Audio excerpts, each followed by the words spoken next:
আসসালামু আলাইকুম, সবাই কেমন আছেন?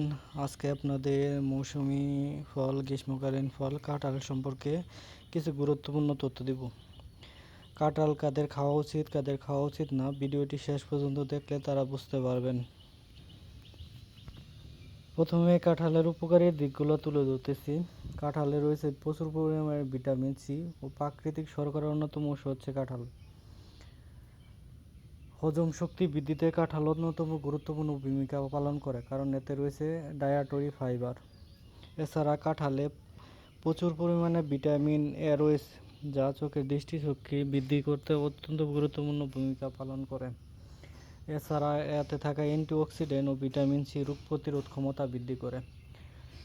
এতে প্রচুর পরিমাণে পটাশিয়াম রয়েছে, যা রক্তচাপ নিয়ন্ত্রণে সহায়তা করে। এখন কাঁঠালের অপকারী দিকগুলো তুলে ধরতেছে।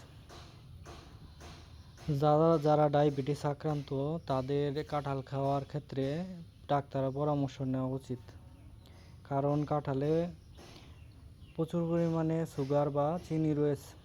এছাড়া যাদের কিডনি সমস্যা রয়েছে, তাদের কাঁঠাল এড়িয়ে চলা উচিত, কারণ কাঁঠালে প্রচুর পরিমাণে পটাশিয়াম রয়েছে, যা কিডনির সমস্যা তৈরি করতে পারে।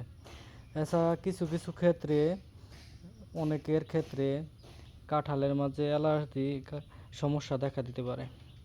তাই কাঁঠাল খেলে যাদের অ্যালার্জির সমস্যা হয়, তারা কাঁঠাল এড়িয়ে চলবেন কিংবা ডাক্তারের পরামর্শ অনুযায়ী সেবন করবেন।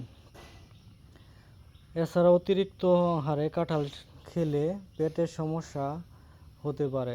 এছাড়া হজমের সমস্যাও হতে পারে, ডায়রিয়া দেখা দিতে পারে, পাতলা পায়খানা হতে পারে।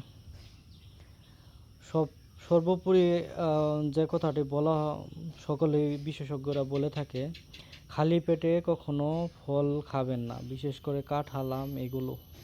সবাই ভালো থাকবেন, নতুন তথ্য পেতে আমাদের সাথেই থাকবেন। সবাই আমাদের জন্য দোয়া করবেন। আল্লাহ হাফেজ।